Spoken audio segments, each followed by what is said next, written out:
Good evening. I would like to welcome everyone to tonight's panel, USDA Raising Hell. Are you all ready for Raisin Hell? Yeah, that's a very enthusiastic of VLS. But anyway, we're happy you're here. That's true. We're happy you're here, and I think you'll be in for a treat. This is sponsored by the VLS Federal Society. We also want to thank the Falls for publicity, so welcome.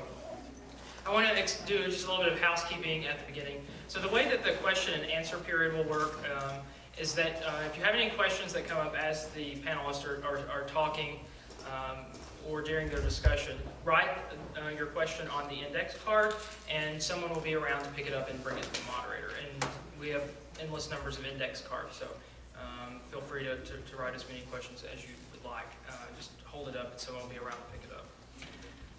On that note, I would like to introduce tonight's moderator, Mark Latham. Professor Mark Latham, who joined the Vermont Law School faculty in 2005, specializes in a range of environmental issues that arise in corporate and commercial real estate transactions and brownfield redevelopment. His research focus includes the intersection of business and environmental law, as well as issues under the Federal Clean Water Act. He graduated from the University of California, Berkeley in 1989. He was appointed as Deputy Vice Dean for Academic Affairs in 2011 and became the Vice Dean for Academic Affairs in 2012. Prior to joining the VLS faculty, he was a partner and chair of the Environmental Practice Group at Gardner, Carton, and Douglas in Chicago and D.C. In his 15 years of private practice, he served as defense counsel for businesses, municipalities, and individuals in state, federal, civil, and administrative enforcement actions under the Clean Air Act, Clean Water Act, CERCLA, RCRA, and IPCRA. He counseled clients regarding regulatory compliance under all major environmental statutes, particularly in water, solid waste, hazardous waste, and spill release reporting areas. He also assisted clients with environmental due diligence in a variety of transactions. His teaching includes courses in torts, environmental issues and business transactions, which I'm in currently, corporations, and other business organizations and environmental law. Please welcome Dean Mark Latham.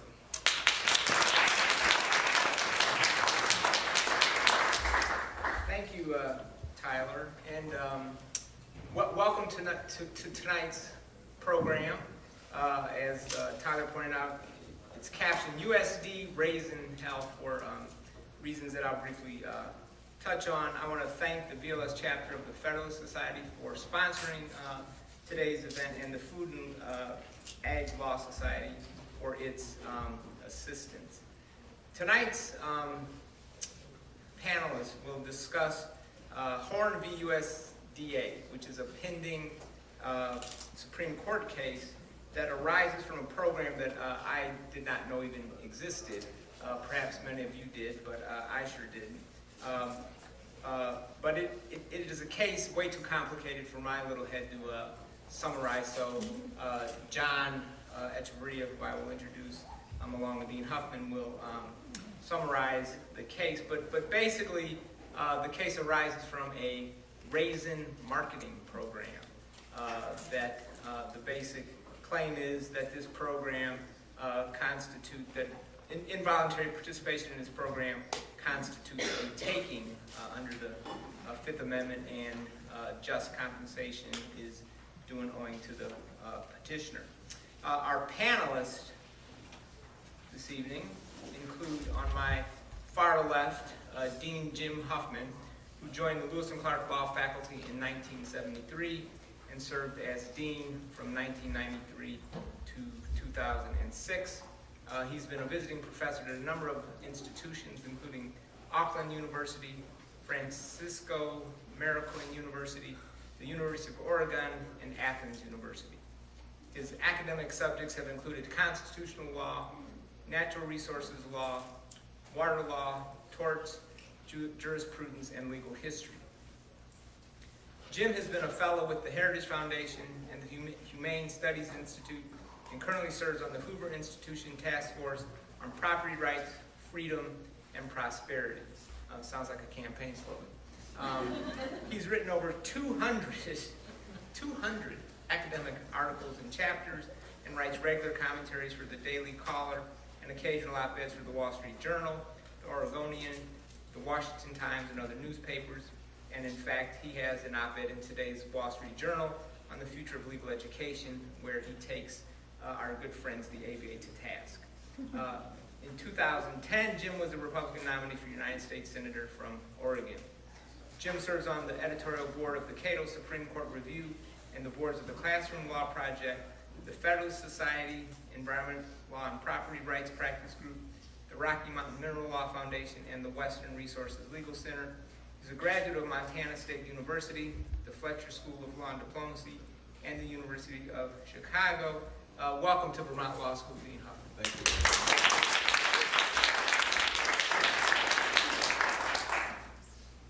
Professor John Echeverria, my dear colleague to my immediate left, is currently acting Associate Dean of the Environmental Law Center. John joined the Vermont Law School faculty in 2009. He previously served for 12 years as the Executive Director of the Georgetown Environmental Law and Policy Institute at Georgetown University Law Center.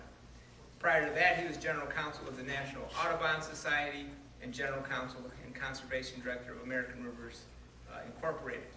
Professor Echeverria, in his dark past, was also an associate for 4 years in the distinguished Washington, D.C. law firm of Hughes, Hubbard, and Reed. Immediately after graduating with joint degrees from Yale Law School and the Yale School of Forestry and Environmental Studies, he served for 1 year as law clerk to the Honorable Gerhard Gesell of the U.S. District Court in the District of Columbia. John has written extensively on the takings issue and other aspects of environmental and natural resources law. He has frequently represented state and local governments, environmental organizations, planning groups, and others in regulatory takings cases and other environmental litigation at all levels of the federal and state court systems. And in fact, I believe John has an amicus brief in the Horn v. USDA case. In 2007, Professor Echeverria received the Jefferson Fordham Advocacy Award to recognize outstanding excellence within the area of state and local government law over a lifetime of achievement. His latest honor, and one that he is the most proudest of, is he was recently recognized by the governor of Kentucky as a Kentucky colonel. So John, thank you for joining us this evening. Just briefly, John is going to go first and share with us his views on the Horn v. USDA case, provide some background, and then Dean Huffman will respond.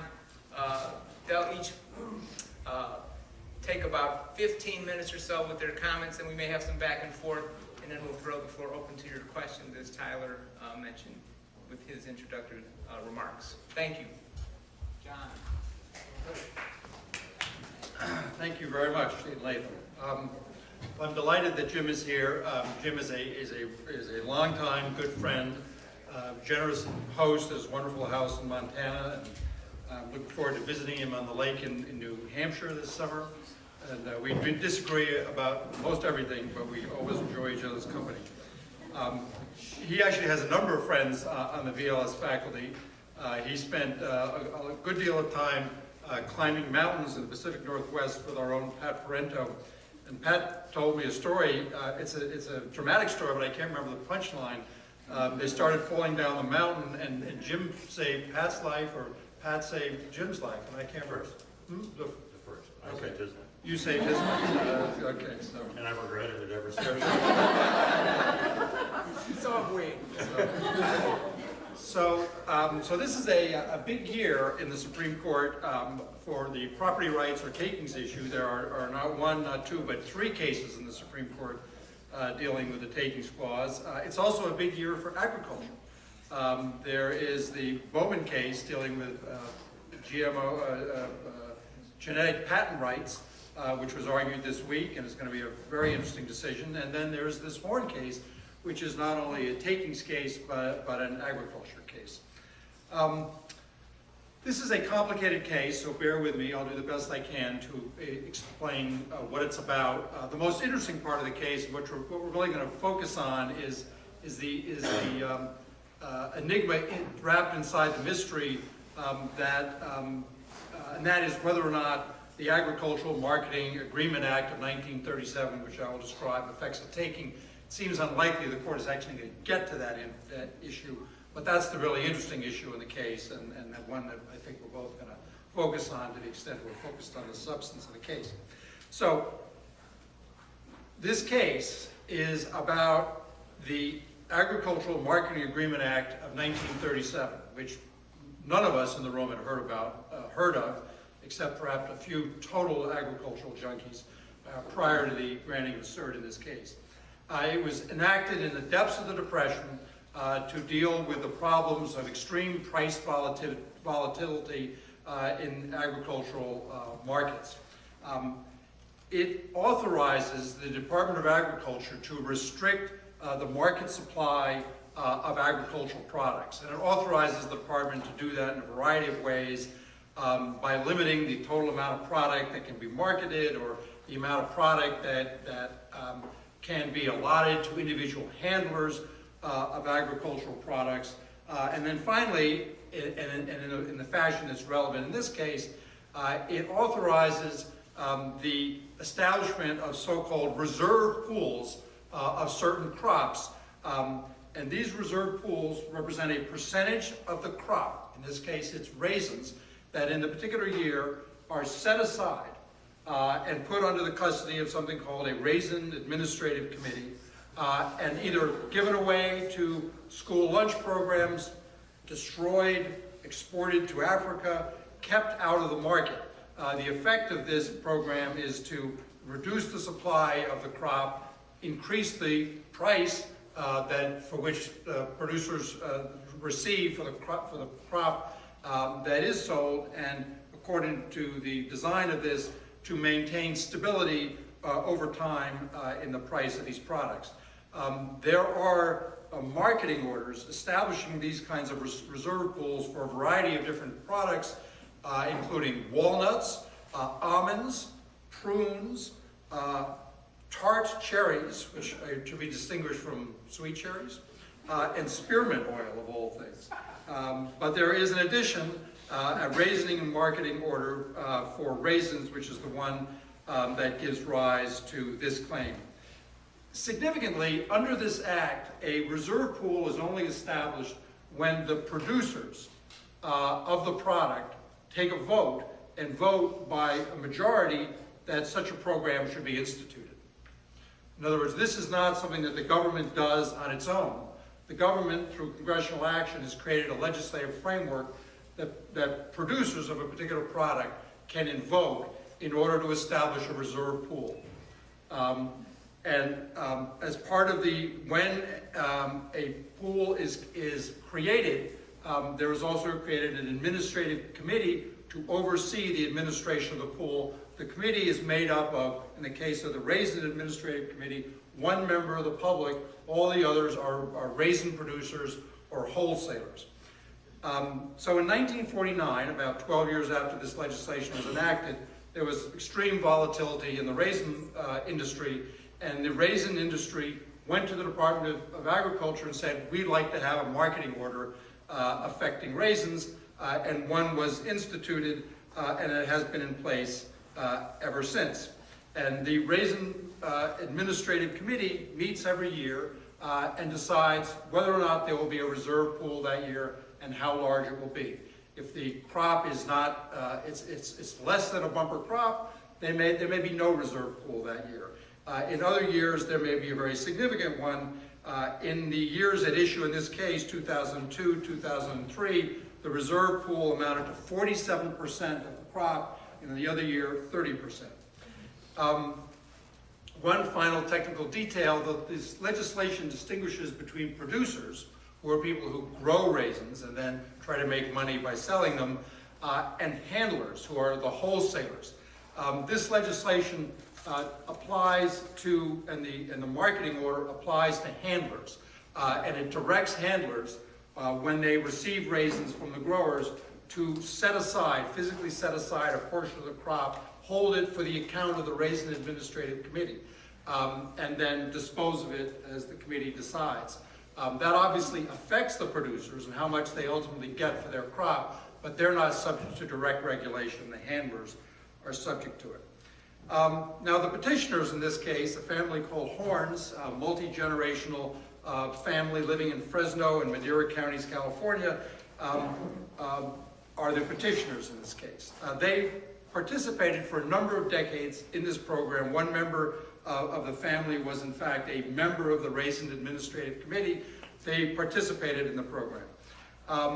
But they decided at some point, they came to the conclusion, they probably went to a lecture by Jim Huffman, they decided this is communist, this is not American, this is unfair, we don't want to deal with this anymore. And they said, we don't want to give up a third of our crop in any given year because the government says we have to do that. And so they said, we're not going to hand it over to the handlers anymore. We're just going to pack it ourselves and sell it. And actually, we're going to do that for some of our neighbors. And if we do that, we think we can escape regulation under this program altogether. So they proceeded in that fashion, where they collected their crop, they collected the crops of their neighbors, they packed them, they sold them, and they set none aside, and they violated various other rules and regulations applicable to wholesalers of these products. The administrator of the Agricultural Marketing Service then brought suit against them and said, you're in violation of federal law. This program has been put in place at the request of the raisin industry. It's applicable to you because you're a handler of raisins, and you are subject to penalties. Penalties because of your non-compliance with the law, and also penalties designed to recoup the value of the raisins that you should have put into the reserve pool. The district court rejected the challenge. They both argued that the federal government didn't have the authority to do that. And if the federal government did have the authority, it would be a taking of their property rights in their raisins. It would be a taking in violation of the takings clause, which says, nor shall private property be taken for public use. The district court said the federal government had the authority to do this. It was not a taking. The Ninth Circuit agreed. And then in a surprising development on rehearing in the Ninth Circuit, the court said, actually, we're not going to decide the merits of this issue. We conclude that this claim cannot properly go forward in the federal district court out in California. If you have a takings claim against the United States government, you've got to go all the way to the other side of the country, to Washington, D.C., file a claim in the U.S. Court of Federal Claims and sue for compensation under the takings clause. You can't go into the district court and defend against the imposition of penalties by claiming that the underlying program constitutes a taking. So the case then goes up to the U.S. Supreme Court. And if you look at the petitioner's brief and you look at the respondent's brief, the United States and the Horns, and you look at the questions presented, you would think, my God, these are two different cases. And that is reflects how confusing and complicated the case is. But for our purposes, the issue, as presented by the parties to the Supreme Court, is whether or not the Horns, the petitioners in this case, have the right to violate federal law and then say, but you can't penalize me for violating federal law because I think the federal program constitutes a taking. And I get to raise the takings issue not by suing the government for compensation, but as a defense against an enforcement action brought against me for violating federal law. That is in effect what the issue is about. Now, I filed a brief in this case on behalf of the International Municipal Lawyers Association. I got a lot of help in working on this from recent graduate Scott Woodward, who's loitering in the back, and Monica Green, a current student here, and I thank them both for their help. The brief argues that in support of the position of the United States on behalf of local government lawyers, and basically says that you do not have a right to raise a takings argument as a defense to an enforcement action. And very briefly, the three arguments are these: that if you're unhappy with the government, you're claiming the government has taken your property, you have to sue for compensation. You can't sue to enjoin the government from acting. There's nothing wrong with the government taking your property, as long as it's for public use and the government is willing to pay just compensation.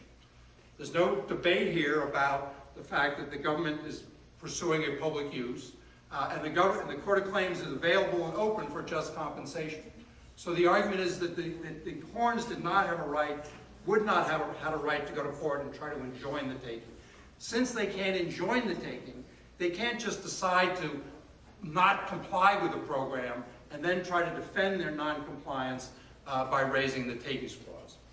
The second argument is that the takings clause simply doesn't apply if the government imposes penalties on you, takes your property, seizes your property because you violated the law.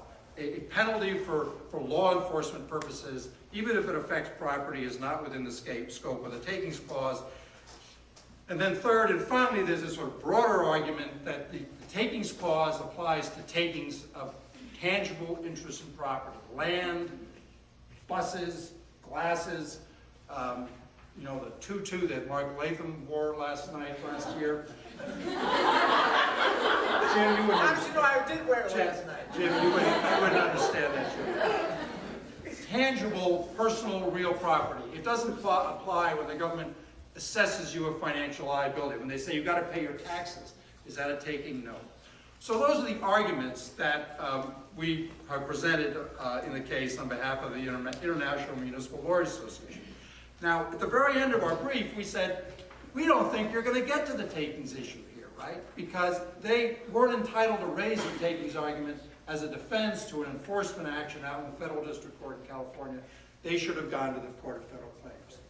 So the takings issue is not set up for resolution in the Supreme Court.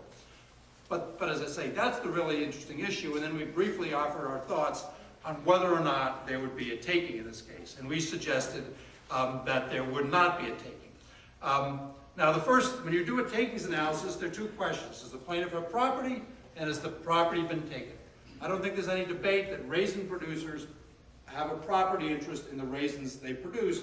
The question is whether or not there has been a taking. And the first question that comes up in trying to figure out whether there's a taking is which test you apply. Which test you apply. It's like all of constitutional analysis. Everything is in the test you select. If it's strict scrutiny, you know, then the plaintiff is going to win. If it's rational basis, then the government's going to win. In the takings arena, the two choices are, is it a physical taking, is it a physical seizure, in which case it's a per se taking, or is it a regulatory taking, in which case a more deferential standard applies. Now, the argument here, and it has some superficial appeal, is this regulation said to the producers, you have to give up, in this particular year, a third of your crop. It's going to be held by the handler in the name of this Raisin Administrative Committee, and to that extent, there's been an appropriation of the property. As I say, it has a superficial appeal, but I think there's some factors that would support the conclusion this really should be viewed as a regulatory restriction. In effect, what's being regulated is the producer's right to sell the product when and how they wish to do it. This is not a situation where the government is seizing property for use by the government.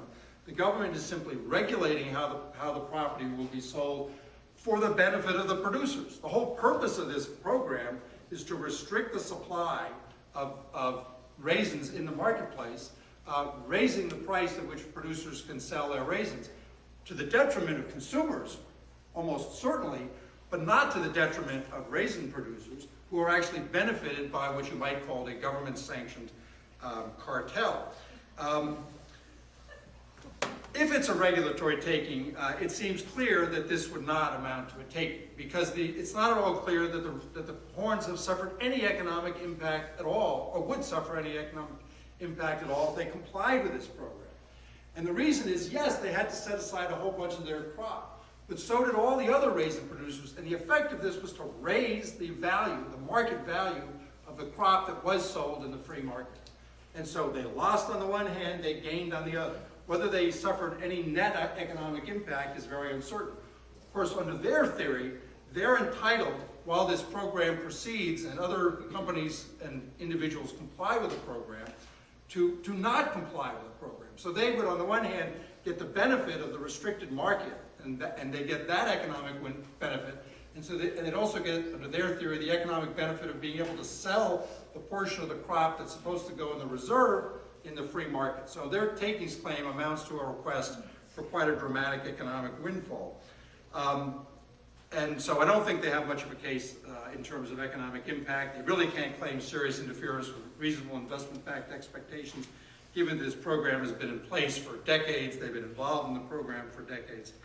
But But the more interesting question is, well, let's assume that this is a per se physical taking, right? That there's a third of the crop has been taken by the government, or by the Raisin Administrative Committee acting for the government. That's a taking. Well, there's still a substantial argument that the government would not owe compensation, because in order to get compensation from the government, you have to show some compensable injury. And even if this portion of the crop was taken, the effect of the government action was to greatly increase the remainder of the crop that was left, right? And so if the net effect of the program is actually to benefit the horns, or it's indeterminate whether there's any negative or positive impact whatsoever, you're not entitled to get compensation, money, out of the United States government. So even if it's a per se taking, I think there's a strong argument that the government wouldn't win. The final point I want to make is that this is really an oddball takings case, right? This is an argument by a producer who is complaining about a taking of their property, right? Claiming that they've been injured, invoking the takings clause, the basic purpose of which, according to the Supreme Court, is to ensure that individuals are not singled out in a way that is unfair and unjust. The takings clause is designed to prevent the government from singling out people to bear burdens which, in all fairness and justice, should be borne by the public as a whole, right? But that whole principle doesn't apply here, because this program is it was designed for, it was requested by the raisin industry. It benefits the raisin industry. It benefits the horns. Who is injured by this program, if anyone? The consumer, right? So if anyone has standing to object, it would be the consumer. And the consumer, of course, would not be raising a takings challenge. The consumer would logically be raising a due process challenge, saying this is such an arbitrary program, such a patent special interest program serving the narrow interests of raisin producers, that the court should strike it down as a violation of substantive due process. Now, you know, under long-standing precedent, that the standard of review under substantive due process is highly deferential.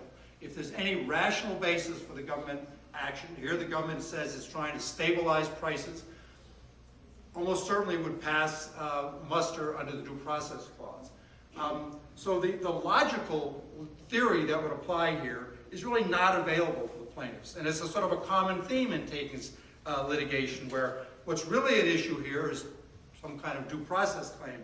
But because the court, properly in my view, has interpreted the due process clause to put the emphasis on the opening words of the Constitution, we the people, our elected representatives, are in charge of making decisions, not the courts. We leave it to the people's representatives to make economic policy decisions. The courts are not supposed to make those. Claimants, property rights advocates seeking to control what the government are doing, try to avoid the application of the due process clause, which for their purposes looks like a dead end, and try to use the takings clause, or I would say misuse the takings clause, to try to make an argument for which it is very ill-fitted. Now, you will now hear that I'm all wrong, and I just ask you to suspend your disbelief for a moment. So, thank you very much. Thank you,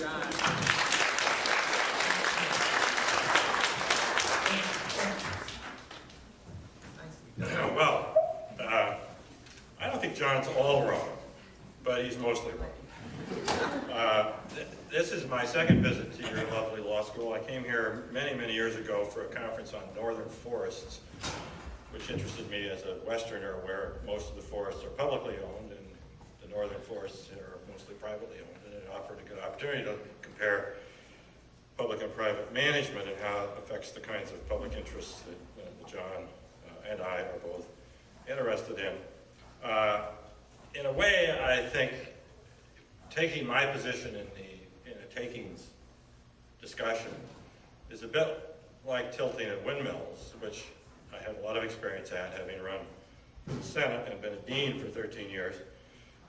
Both of those are jobs you would be ill-advised to take on if you really want to accomplish what you're setting out to accomplish. Now you tell me. Yeah.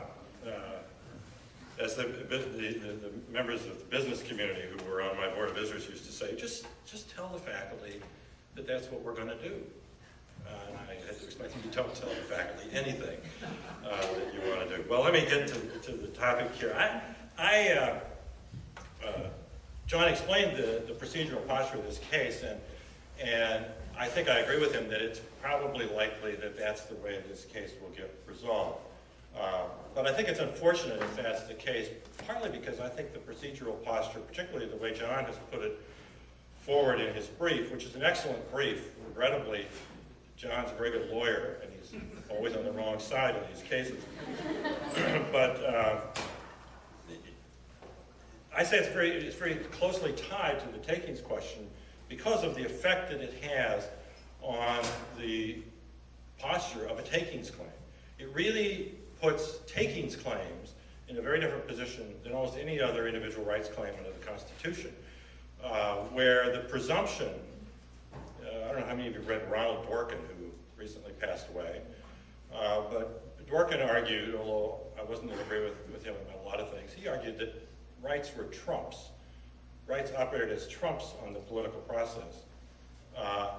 And I think that's an accurate description of many, but not all, of the constitutional protections we have. The First Amendment, criminal procedure requirements, due process in some context, equal protection, operate in trumps in the sense that if the government violates those things, doesn't matter how good an idea it was, how meritorious an idea it was, it's simply invalid.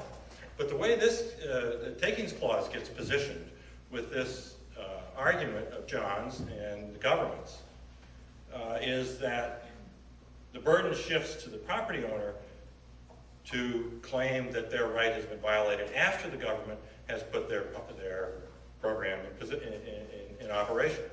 That is, the argument is that there's a legitimate purpose here, or a public use, when we could spend a lot of time talking about what that means in the takings clause. And I'll acknowledge, sure, that let's say it's a good, legitimate public purpose. Why should the property owner have to wait until that statute has been imposed, the costs have been borne by the property owner, on the chance that they might be able to recover? Well, one of the reasons is because of the Tucker Act, and John didn't talk much about that, but that's the thing that gives the Court of Federal Claims the jurisdiction over this case. A historical footnote that the Tucker Act, Section 1500, was really put in place to deal with the problem of cotton growers whose cotton crops had been confiscated during the Civil War from getting double recovery. Somehow that very narrow and focused purpose has come to be a basis in which to do what former Chief Judge of the Court of Claims, Lawrence Smith, and many other people call the Tucker Act shuffle. That is, do you go to the Court of Claims claiming that there's a takings and be sent back to the district court to figure out whether or not what the government has done is otherwise valid, or do you go to the district court to address that question and have to then go back to the Court of Claims later? And if you look at some of these cases, the most notorious is probably the Hage case, which has been ongoing for over 20 years, and everybody of any relevance is dead, so the action is being brought on behalf of their estates. So it's hard to justify a procedural setup that leaves property owners in that kind of a posture where they may be, 15, 20 years later, able to recover. The argument that John puts forward in his brief, and I think he says it in various ways, is that this is a legitimate governmental action. And we can address the takings question later. My argument would be it is not a legitimate governmental action if it has been undertaken and with the result of a taking, and that taking is uncompensated. That is not a legitimate governmental action. It's no different from my claiming, for example, an equal protection claim. Let me just give you, since you're law students, a hypothetical case. So assume that Congress passes a law providing for the construction of a public park in John's former place of residence, Washington, D.C. And it's a park that's only going to be open to the residents of Washington, D.C. Is that constitutional? Well, most certainly there must be an equal protection problem there, right? We can't do that. And do we raise that question? Do we argue that that's a legitimate action to provide a public park? Of course it is. So we'll await some later determination of whether or not it's a violation of equal protection. No, we conclude that it's an invalid exercise of congressional power to appropriate money to establish a park that's open only to the residents of Washington, D.C. Similarly, it's, I would argue, unconstitutional to put in place a regulatory scheme which would otherwise be valid if it results in a taking and that taking has been uncompensated. In his brief, John draws a parallel to the eminent domain power and says this is eminent domain, inverse condemnation. Both of them are valid if you have a public use and if there's compensation. But in eminent domain, the government doesn't build the road on your property, wait for you to bring a lawsuit, and then institute an eminent domain proceeding. No, the government, if you don't agree to be a willing seller, they institute an eminent domain proceeding, and the court figures out what the price is going to be.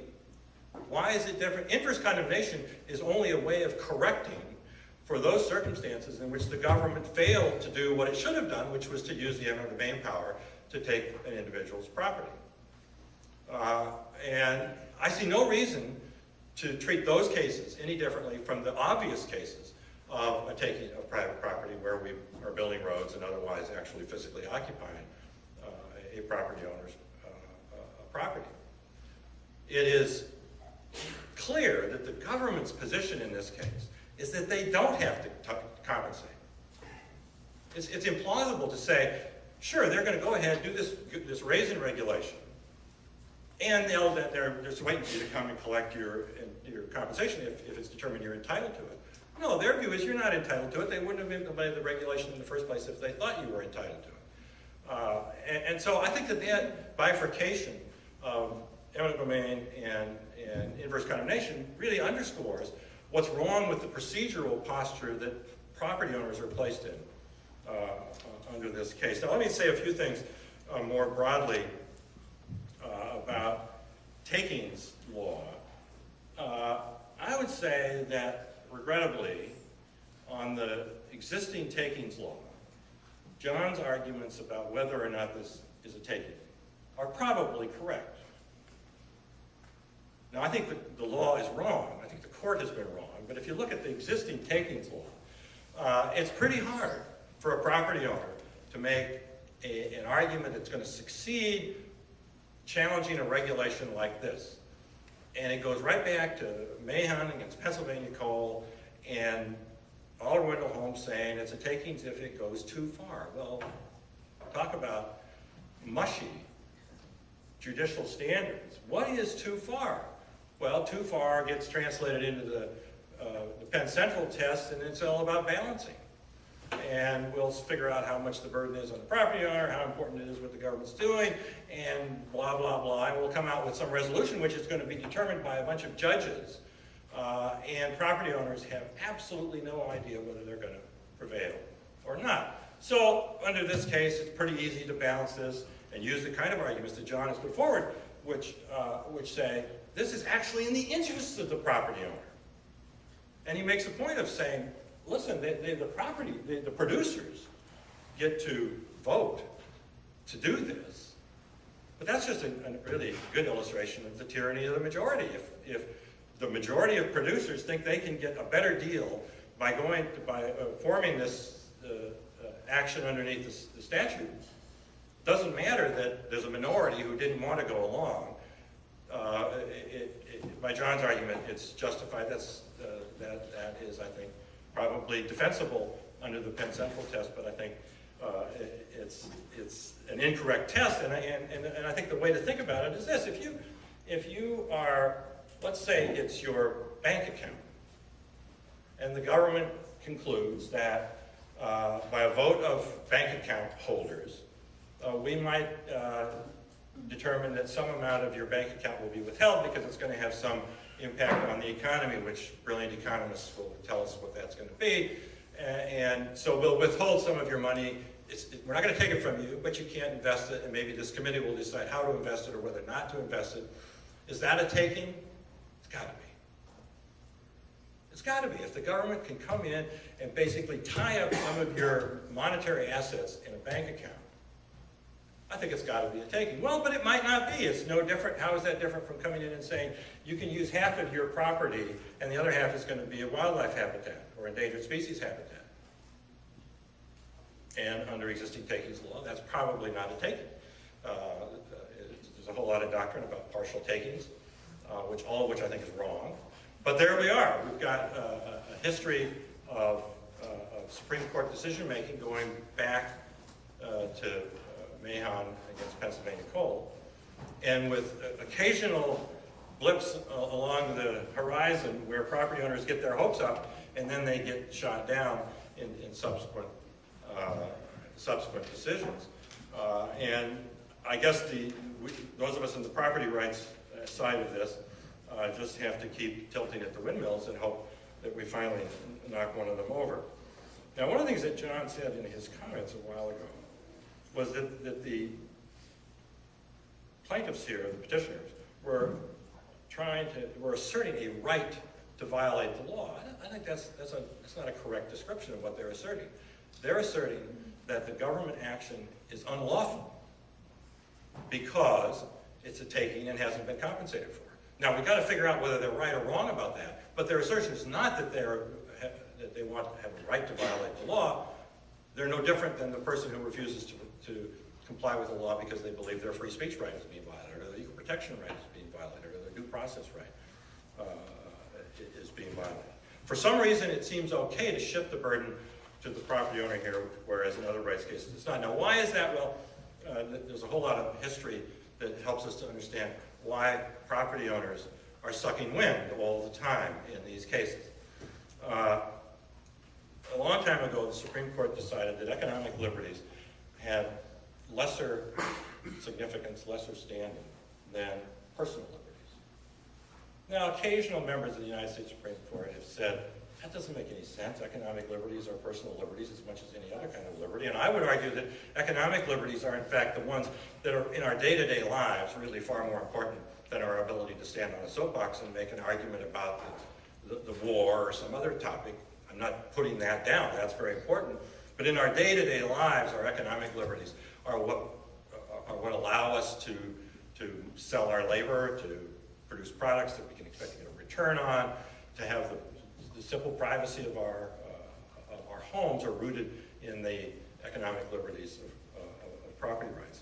So when the court started down that path and bifurcated the rights into economic and non-economic liberties, I think they took us down a very unfortunate path. The second thing that's happened is the whole balancing business. When I started teaching constitutional law in 1973, which is a long time ago, for the most part, there was some doctrine.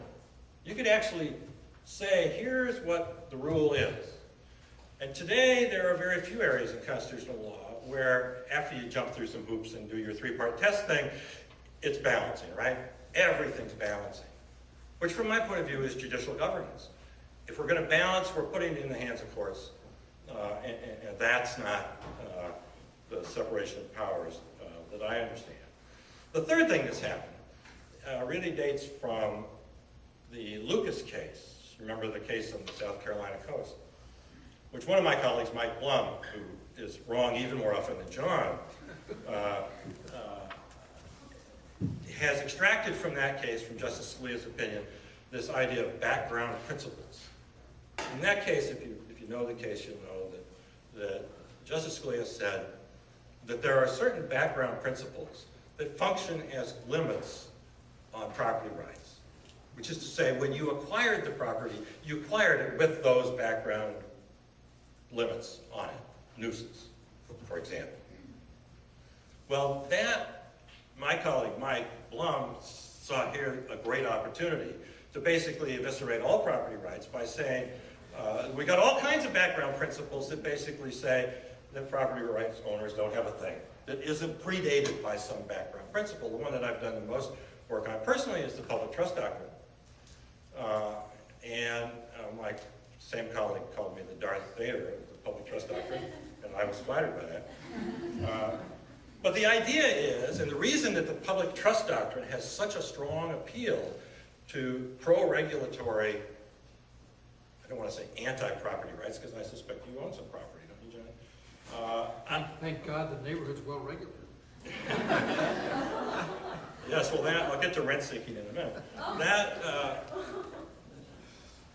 The advantage that these background principles have is that they allow you to answer one of the two questions that John said is always to be answered here: is there a property right? And the answer is no, there isn't, if there's some predating constraint that says you didn't have that property right in the first place. That gets you totally out of the takings problem. You can eliminate the takings problem if you can use one of these background principles to answer the question with the answer: there is no property right at stake. And that's what the public trust doctrine, distorted as it has been by court after court, has managed to accomplish, is to broaden this range of things that effectively predate anybody's property right and eliminate any issue relating to takings. The last thing, just because I mentioned rent seeking, let me say is I think if you look at this Raisin regulation, if the court were to say that this is an unconstitutional taking, it would wreak havoc in the agricultural regulatory world. Because as John said, this stuff's everywhere. My father, who was an agricultural economist, earning his way through graduate school, used to go out and measure wheat fields in North Dakota. You ever hear of Wickard against Filburn? We always think about that as a Commerce Clause case, right? But it's exactly like this. It's saying you got 17 acres and you can only use 11, or whatever the numbers were. Well, what about those other 6 acres? My dad was marking them off and saying you can't grow wheat there. I don't know if he had a philosophical view on it. He was getting paid to measure the fields. But if this law is found to be a taking, then I think all these other agricultural regulatory schemes that are designed to increase prices, theoretically, to the benefit of producers, all, I think, are called into question.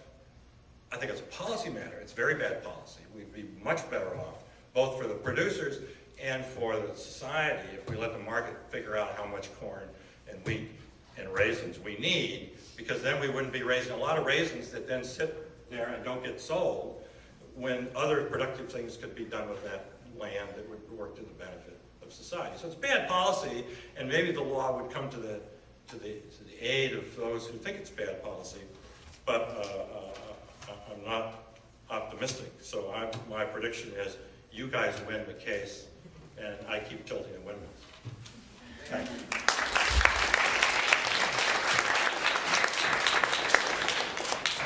John, would you like a few minutes for response? Well, I'd love just a couple of remarks. If I had a chance to vote on this program, I would vote against it. I think it's based on what I know, it seems like a program that is bad for consumers and a sop for raisin producers and not in the public interest. It's bad special interest legislation that ought to be repealed. That's how I would vote. But I, sometimes with a faint heart and discouragement, continue to repose my trust in our elected representatives to get these issues resolved. Jim is quite right that the takings clause is distinct from other constitutional protections in that it provides after the fact retrospective relief. You can go to court and you can get an equal protection violation or a First Amendment violation halted before it proceeds. The takings clause does not proceed in that fashion. The takings clause assumes that the government can take. It doesn't say that, it just implicitly authorizes, implicitly recognizes that the government can take, and imposes conditions on the assertion of that power, namely that the taking be for a public use and that compensation be available. The Supreme Court for the last 100 years has said, as long as the compensation is a sure pathway available for raising any legitimate claim for compensation you may have, that is constitutionally sufficient. I think it's important to emphasize that the Supreme Court has said that prejudgment interest is constitutionally mandated. So that if you have suffered a taking, and in the case of Wayne Hage, he had never had a prayer of a successful takings claim to begin with, but if he had recovered after 20 years of litigation, he would have been entitled to an enormous amount of interest on the taking that it took him 20 years to establish, if he had establishment, and his attorneys would have been entitled to payment of their attorney's fees. So the government doesn't have it so bad. The last thing I wanted to say is a little bit for takings junkies, but it has a lot of historical interest for Vermont Law School. The takings clause is the way it is, in part because Norman Williams and Dick Brooks failed in their effort to get the takings clause read in a different way. About 30 years ago, the people like Norman Williams and Dick Brooks said, you cannot raise the takings clause, establish a taking, and get money, compensation as a result of that claim. That the sole appropriate remedy is injunctive relief. The government, if the regulation goes too far, the courts can say, too far, too much. Strike it down, go back and rewrite the regulation. Norman Williams and Dick Brooks supported that position, but property rights advocates said, no, that's not right. You have to read the takings clause as a mandate to pay compensation. It involves, every takings claim involves eminent domain or an inverse condemnation claim. It involves necessarily an obligation to pay money. It's always about money. And they prevailed on that claim. And the logic of the Supreme Court in the famous First English case, which established that the remedy for a taking is that you get compensation, was to declare, and you don't get an injunction. And I think what flows from that, and you don't get to disregard the law and say the takings clause allows me to disregard the law. So in a kind of an ironic way, the victory of the right 30 years ago on the idea that compensation is the right remedy for a taking, and Justice Rehnquist's embrace of that idea has been a very important decision for property rights advocates, very powerful arrow in the quiver for property rights advocates, but it has had a side benefit for government defendants, and that is namely that takings claimants are limited to their compensation remedies, and they can't seek compensation. So in a sense, the powerful argument I'm able to make now is the fruit of a defeat that Norman Williams suffered against the conservatives 30 years ago. So just a Vermont footnote, if you will. So I'll stop there. Well, just a couple of comments. One directly on that. You know, Norman's out in our neck of the woods now, so I debate him frequently on various topics. At least there is a Norman Williams. So not our Norman Williams. No. Our Norman Williams has gone to the okay. board. Maybe it's his son.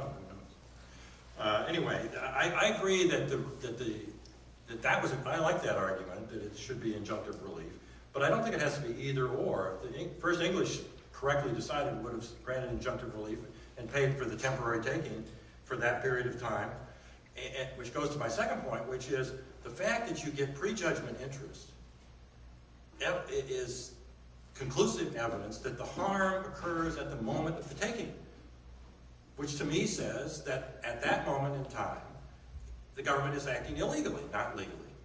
And the plaintiff is not objecting, not asking to be able to act in an illegal way, but rather asking that the government behave in a legal way.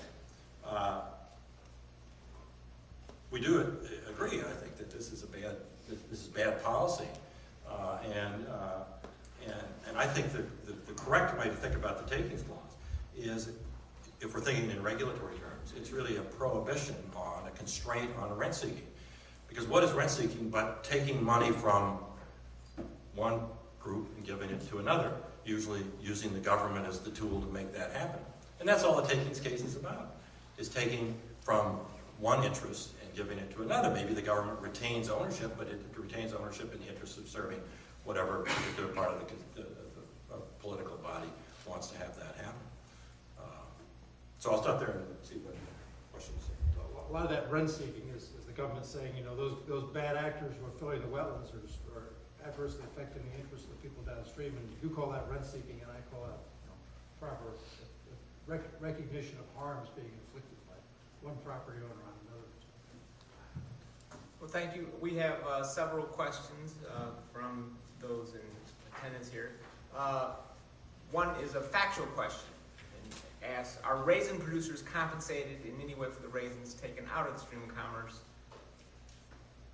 Certainly, and I can't read this. But anyway, the basic factual question is, are the raisin producers who participate in this program compensated in some way for the raisins that are removed from the market? Yeah, I mean, not sort of.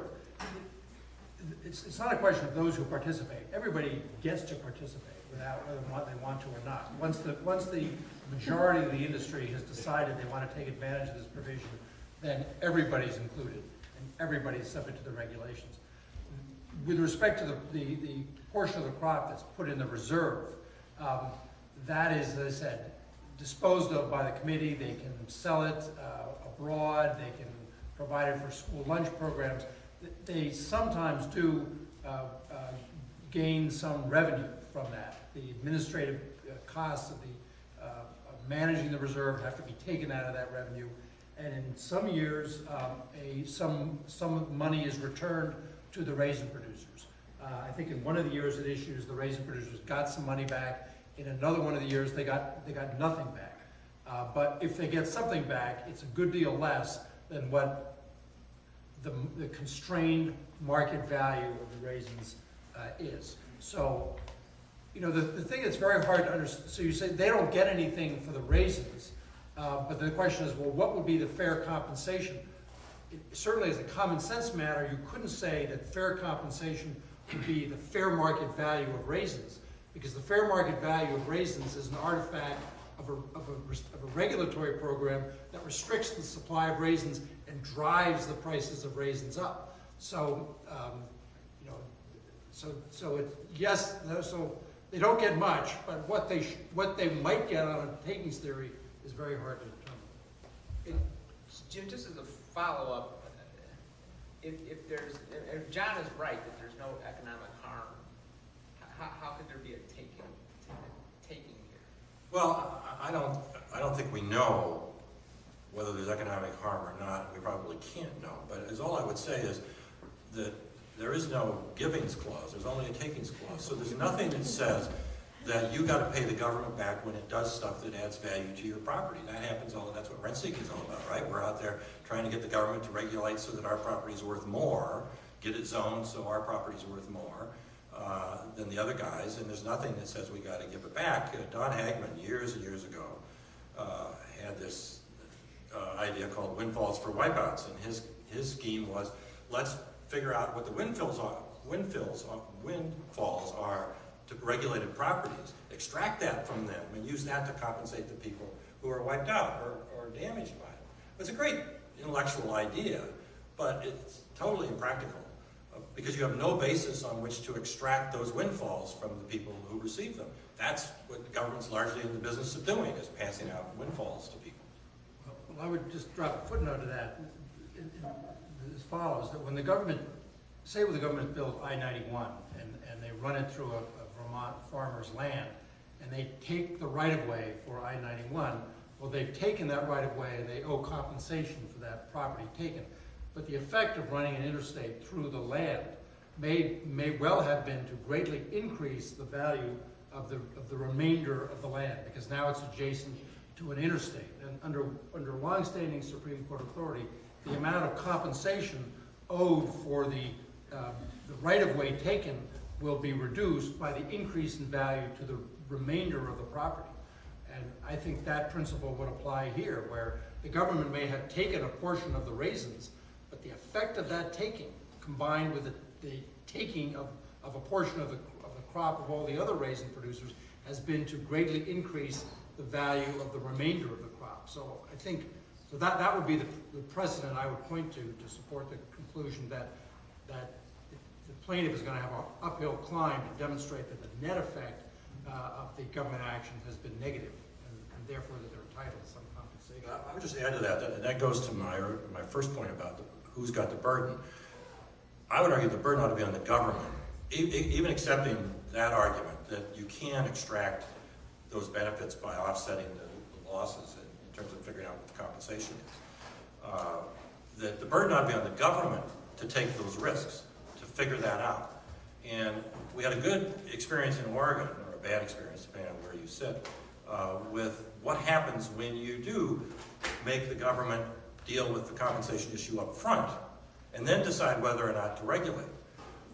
The Oregon voters enacted a measure, of all places, Oregon, for this to happen. It would be as likely as it happening in Vermont, I suppose, saying that whenever a regulation is put in place that diminishes the value of the property after the date of purchase of the property, you've got to be compensated for it.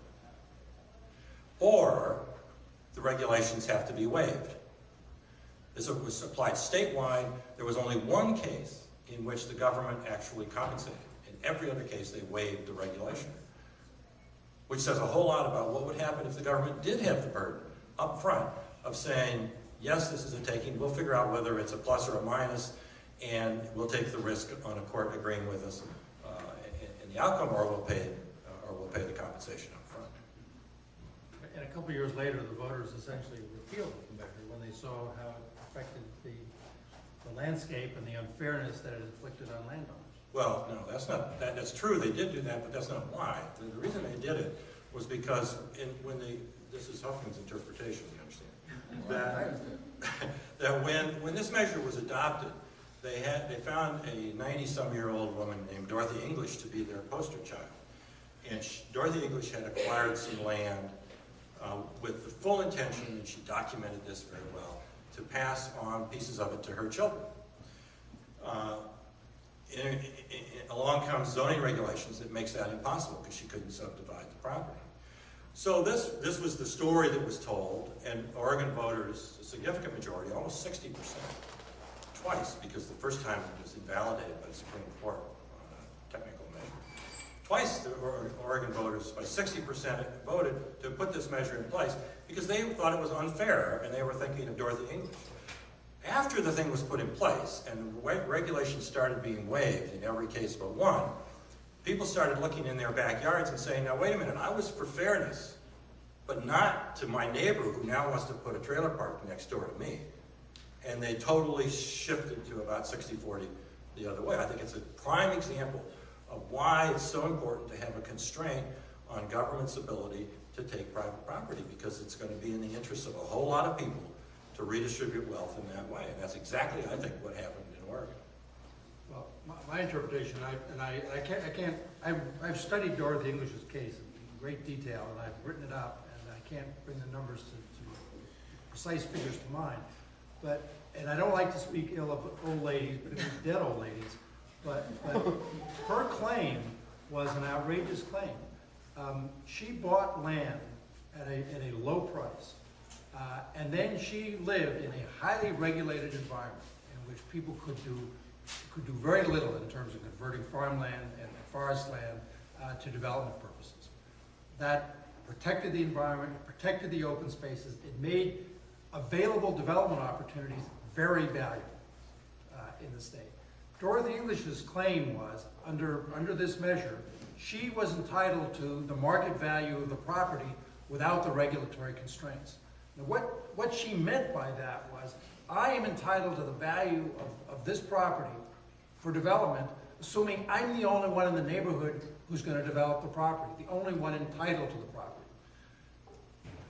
What she was seeking was an enormous windfall compared to any rational estimate of the market value. If you live in a regulated environment and you allow individual landowners to opt out by suing the government, you're not achieving fairness. You're not providing compensation for any lost value. What you're doing is you're conferring windfalls on people who are exempting themselves from a regulatory program that benefits the entire society and that benefits all landowners. I mean, I'm not joking when I said to Jim, I live in an environment where there's a lot of regulation, and I value that. because that supports my property values. It supports my property values as a homeowner. It supports my property values to the extent I want to develop property, because each development opportunity available to you in a well-regulated environment is far more valuable than a development opportunity in a poorly regulated environment. Well, we shouldn't stay on Dorothy English too long, but I would only say that the rules in place when she acquired the land was not the highly regulated environment you're talking about. That was subsequent, and that was the whole point, her whole point. Well, thank you. Another student question, and I think this may be directed more to him, but if the argument is really against balancing interests, at least by the judiciary, and that these matters should be decided by the legislature, but wait, the legislature doesn't do anything, so what's the judiciary's role, or what's the judiciary to do in a takings-related matter? I didn't follow the first part of that. If part of your argument is really against balancing interests Right. by the judiciary, and that these matters are better decided by the legislature, but if they don't do anything, that is, the legislature doesn't act, what then should the judiciary do? Well, objecting to balancing tests in the courts is not necessarily arguing that the legislature ought to be in a position to balance property rights against public interest claims. What I would argue for is clear rules. I don't care what they are, but when Dorothy English acquires her land, the rules that are in place when she acquires it, that's what she bought, that's the rules on which the value at the time was based. And sure, there's going to be rising property values, declining property values, going to be influenced by all kinds of stuff, but the rules in place that when someone acquires the property ought to be the rules in place while they own the property. And because that's the basis on which the value was determined. So I'm not arguing that the legislature ought to be able to roll in and balance Dorothy English interests against the public's interests, because if that's what we're going to do, the property owner always loses. Always. On what circumstance can an individual property owner have an interest that outweighs public interest claims? Never. So property rights become meaningless. Well, I have never understood the Penn Central analysis to involve a balancing of public versus private interest. I mean, that's not what, I don't think that's a correct understanding. I mean, I think that there are balancing tests in constitutional jurisprudence, but the takings clause does not involve a balancing. A valid taking claim assumes the government is acting for a valid public purpose. So that's, if you want to sue for a taking, it has to be a given that the government is doing something lawful and proper and legitimate that they're entitled to do. And then the only question is, are you entitled to compensation?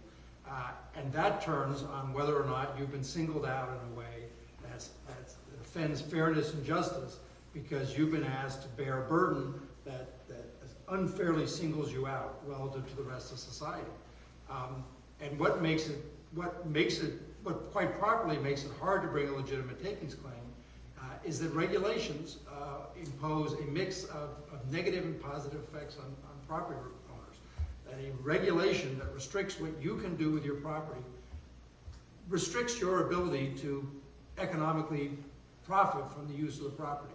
But the same restriction applied to all your neighbors provides you an economic benefit because it limits the amount of development that's going to go on around you. It protects the amenities that makes the neighborhood attractive, that makes your house an attractive place to live. And you can't separate those things. And so simply because land is strictly regulated doesn't tell you whether someone's been burdened, because there's a mix of positive and negative effects. It takes the rare case when regulation severely burdens an individual and singles them out and doesn't affect other people and provide countervailing benefits. Well, just take the Penn Central case itself. What was the restricted use? It was building in the airspace above Grand Central Terminal. Anybody want to estimate what that's worth? And can you imagine any amount of what was Holmes's term, average reciprocity of advantage, that is going to offset the loss of that airspace in the center of Manhattan for as high as you can build these things? Not a chance. I mean, that case by itself underscores it. So the question of whether or not the individual has been singled out is turning on things that I think are ultimately balancing questions. They're asking how significant is the impact on the property owner in relation to the public benefit. The reason I say that I think everything is balancing, even if you take things like strict scrutiny and rational basis as two approaches to deciding constitutional cases, those are really have built into them balancing. It's just saying we've pre-balanced, and in strict scrutiny cases, we're going to give a whole heavy weight to the private interest, and therefore, to outweigh it, the government has to have a compelling state interest. Whereas in a rational basis test, we've pre-balanced against the individual and in favor of the government, and the individual has to demonstrate that basically that the government is not fulfilling any legitimate purpose. So it's all balancing. It doesn't matter what we call it. It's all weighing private interests against public interests. Well, Jim, how should, since you are critical of the approach that the Supreme Court has, right? Is that a fair statement? How should they decide? How should federal judges in the Supreme Court decide these cases? Or in other words, what test, from your perspective, would be sensible?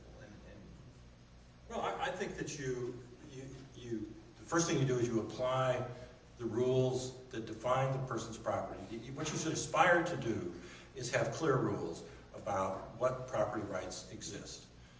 There's all kinds of a public interest in doing that, which is your economy is going to work much better if you have clear. We can't have a market functioning economy if we don't have clear rights of contract and property. The whole economy is dependent upon that.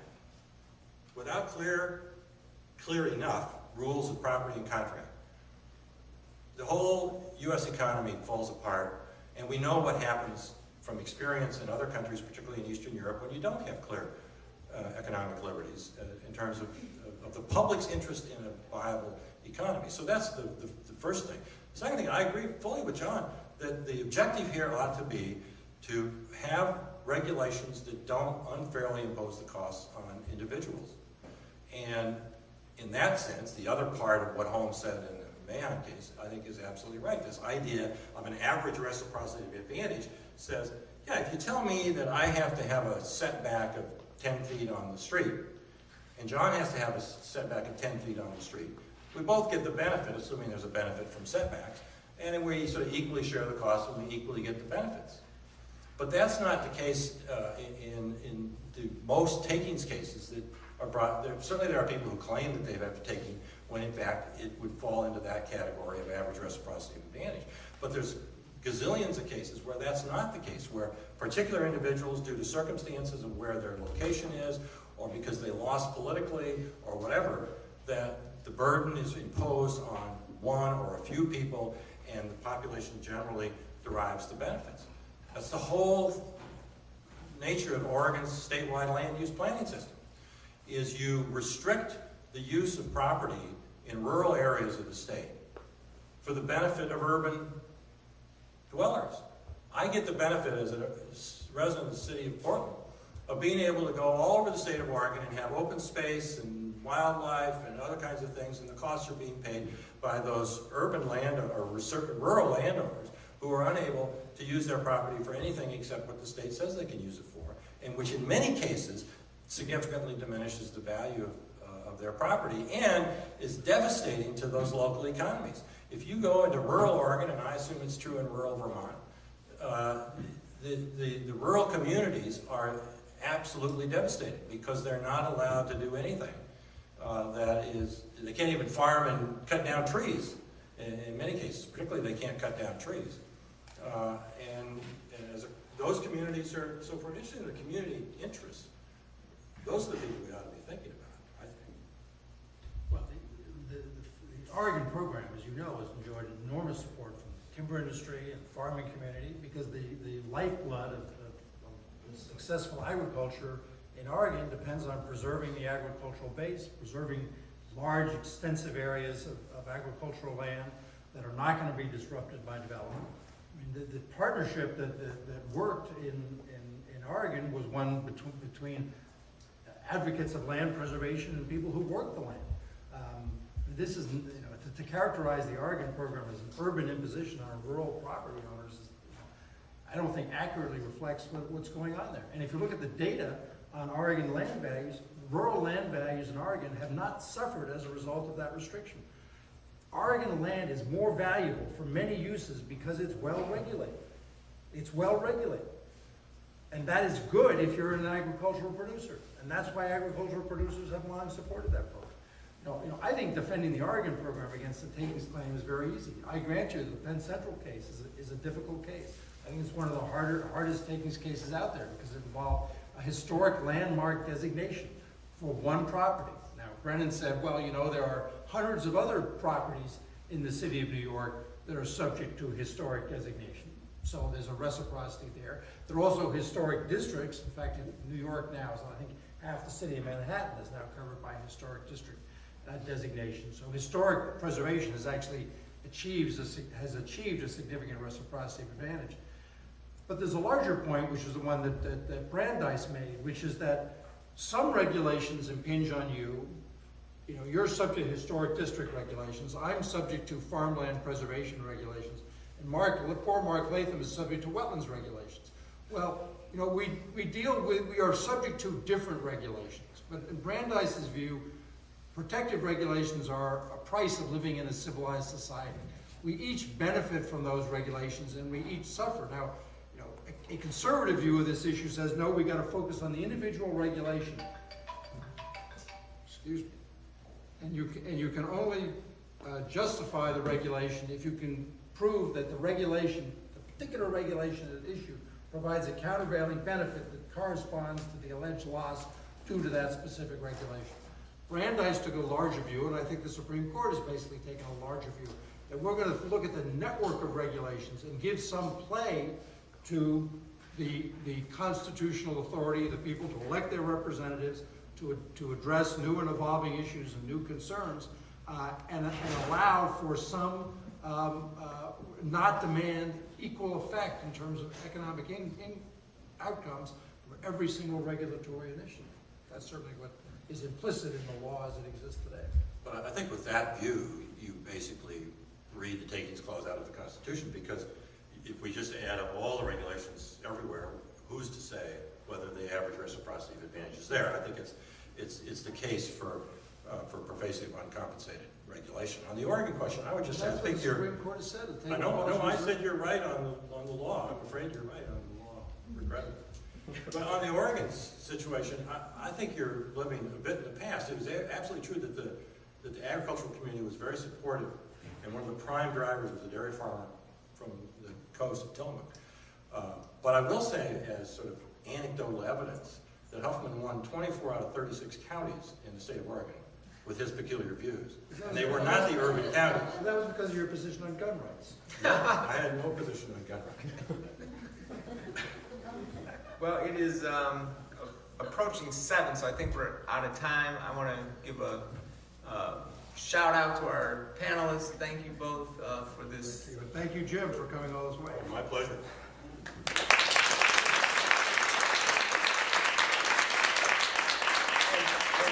Thanks to those who are attending. We really appreciate the support. Again, thanks to the VLS chapter.